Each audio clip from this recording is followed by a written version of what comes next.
Hello guys, तो फिर से स्वागत है आपका एक्टिव की क्लासेस में। मैं हूं आपका एजुकेटर नवीन सर। आज की क्लासेस में फिर से हम लोग क्लास 10 का चैप्टर 9 त्रिकोणमिति के कुछ अनुप्रयोग का क्वेश्चन नंबर 8 को सॉल्व करने जा रहे हैं।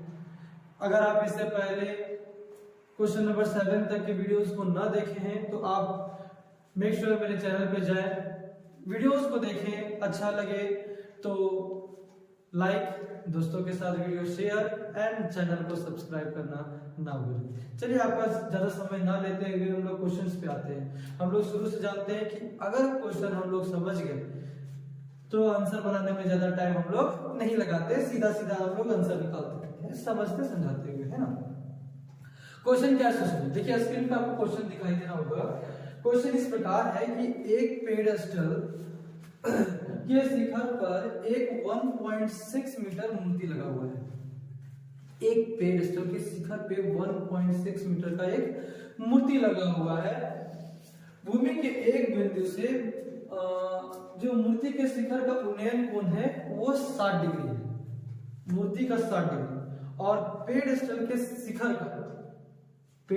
शिखर का जो उन्नयन कोण है उसी भूमि के उसी बिंदु पर कितना बनाता है, 45 डिग्री। तो बताइए कि भूमि की ऊंचाई क्या होगी। चलिए क्वेश्चन को समझ लेते हैं। बोल रहा है कि मान के चलिए एक पीछा हो गया, कोई बात किसी को बना देना। हमें फिगर पहले समझना होगा। फिगर को समझ गए सारे क्वेश्चंस को हम लोग सॉल्व कर सकते हैं। चलिए क्वेश्चन क्या बोल रहा है समझ लीजिए कि ये एक पेडेस्टल है। हाइट हमें पता नहीं, ऊंचाई हमें पता नहीं है, लेकिन इसके ऊपर में बोल रहा है कि 1.6 मीटर।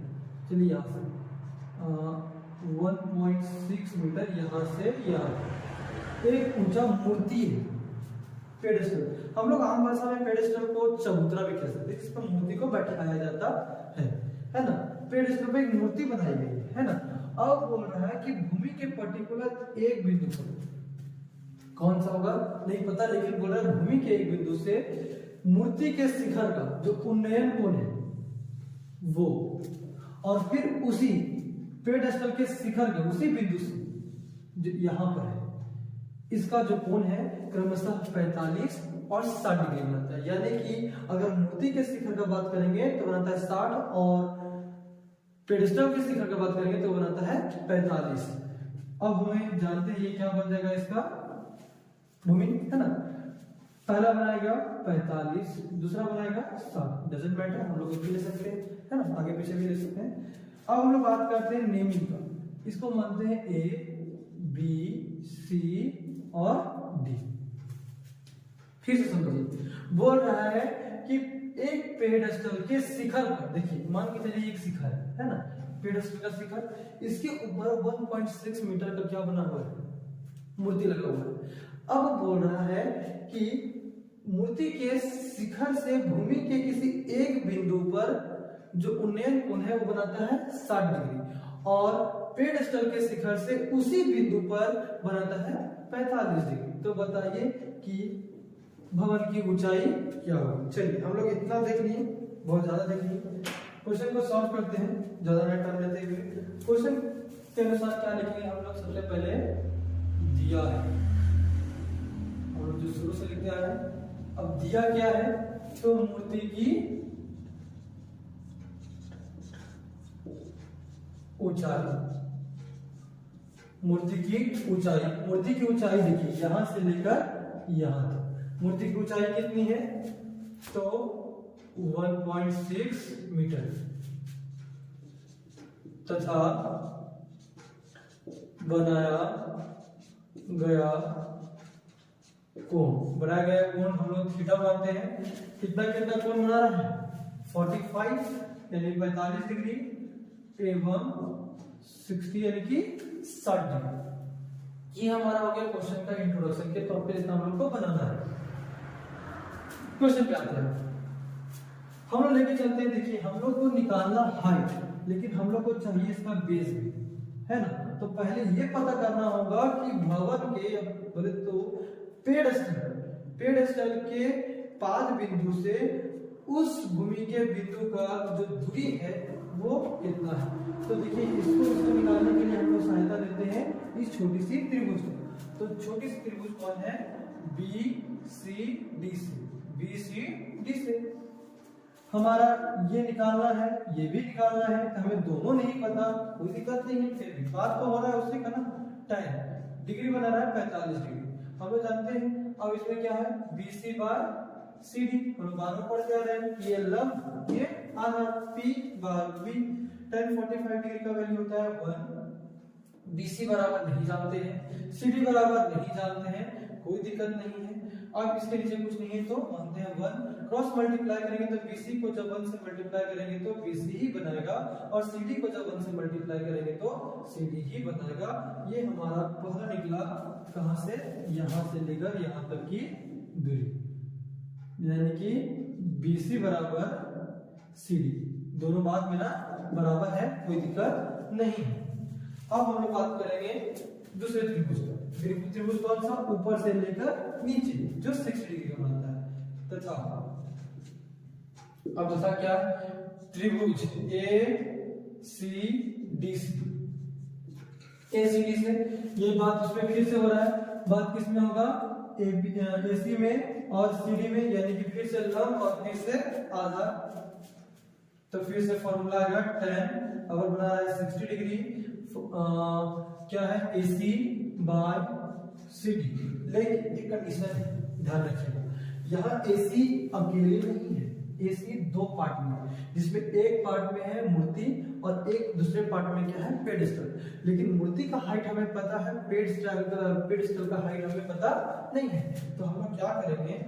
थोड़ा सा समथिंग, tan 60 डिग्री बराबर AC दो पार्ट में डिवाइडेड है, किसमें देखिएगा? AB प्लस BC, और CD जहां है वहीं पर। अब देखिए tan 60 डिग्री का वैल्यू आपको पता है, √3 होता है। AB हमें पता है कितना होता है? 1.6 प्लस BC हमें नहीं पता है, BC ही लिख देते हैं। CD हमें पता नहीं है, लेकिन पता है फिर भी, क्योंकि हम निकाल चुके हैं। देखिए CD बराबर BC या BC बराबर CD, दोनों आपस में बराबर है, तो क्या CD बराबर हम लोग BC नहीं लिख सकते हैं? यहाँ लिख देते हैं समीकरण 1 से, इसको करते हैं क्लोज। ठीक, अब हम लोग कुछ नहीं करेंगे, यहाँ कुछ नहीं है तो क्या मानते हैं? 1। क्रॉस मल्टीप्लाई, जब 1.6 को मल्टीप्लाई करेंगे 1.6 प्लस BC को जब मल्टीप्लाई करेंगे 1 से, तो 1.6 प्लस BC, और BC को जब मल्टीप्लाई करेंगे √3 से तो √3 BC। कोई दिक्कत नहीं, इसको हम लोग आगे पीछे भी लिख सकते हैं। BC को जब हम लोग कॉमन रखेंगे तो क्या हो जाएगा? ये है मल्टीप्लाई में डिवाइड कर जाएगा, यानी 1.6 प्लस BC यहां पर आकर के क्या आ जाएगा? √3। ठीक, कुछ छूट रहा है तो आप बता सकते हैं। नहीं, छूट तो नहीं रहा है। हाँ, छूट जरूर रहा है, आप ध्यान नहीं दिए। हम लोग BC को कॉमन निकाल सकते हैं। हाँ, BC हम लोग कॉमन निकाल सकते हैं। देखिए ये है 1.6, हम लोग BC को 1.6 मीटर को ही रखते हैं। ठीक है, BC इधर प्लस में है, उधर जाएगा तो माइनस में, है ना? अब देखिए, अब बनेगा परफेक्ट 1.6, यहां से रूट को हम लोग BC को कॉमन कर देते हैं। BC को जब हम लोग कॉमन करेंगे तो कॉमन में क्या बचेगा? √3 माइनस 1। ठीक, कोई दिक्कत नहीं। अब BC को हम लोग यहाँ बचा के चलते हैं, ये जहां है वहीं पर, ये यहाँ पर मल्टीप्लाई में था, इधर नीचे आएगा तो डिवाइड में, है कि नहीं? ये आ गया नीचे। अब हम लोग जानते हैं कि प्रमेयकरण की सहायता से हम लोग इसको चेंज कर सकते हैं। चेंज कर सकते हैं हम लोग, कैसे चेंज करेंगे? देखिए प्रमेयकरण क्या बोलता है? BC है जहां वही रहने दीजिए, 1.6 जहां है वही रहने दीजिए, √3 माइनस वहां है जहां है वही रहने दीजिए। अब करना में क्या है कि अगर रूट में कोई नंबर दिया हुआ है वो भी बटे के रूप में, तो उसी नंबर को एक बार उसी के साथ गुना, उसी के साथ एक बार भाग, लेकिन साइन को चेंज करके। साइन कैसे? यहाँ माइनस है तो वो कन्वर्ट हो जाएगा प्लस में। ठीक, अब हमारा क्या है? BC बराबर, अब 1.6 को मल्टीप्लाई करेंगे √3 + 1 के साथ जो जैसा है वैसे ही आ जाएगा। अब यहाँ देखिए एक फॉर्मूला बैठ गया, ये a - b a + b, तो हम लोग क्या करेंगे, √3 का स्क्वायर - 1 का स्क्वायर। आगे देखिए 1.6 BC बराबर 1.6 √3 + 1 जहां है वही रहेगा। अब यहाँ पर रूट, कोई भी नंबर अगर रूट में हो और डबल बार गुना होता है तो रूट से रूट खत्म हो जाता है, एक बच जाता है। तो BC बराबर या 1.6 √3 + 1/2। अब इसे कटेगा तो 0.8, यानी कि BC बराबर 0.8 √3 + 1, ये हमारा आ गया आंसर। चलिए, आई होप आपको ये वीडियो समझ में आया होगा। आप इसका स्क्रीनशॉट ले सकते हैं, कॉपी पेन है तो आप नोट डाउन कर सकते हैं। वीडियो अच्छा लगे तो लाइक जरूर करेंगे, दोस्तों के साथ शेयर जरूर करेंगे और चैनल को सब्सक्राइब जरूर करके जाएंगे। मिलते हैं अगले वीडियो में अगले क्वेश्चन के साथ। Thank you very much. आप इसका स्क्रीनशॉट ले लीजिए।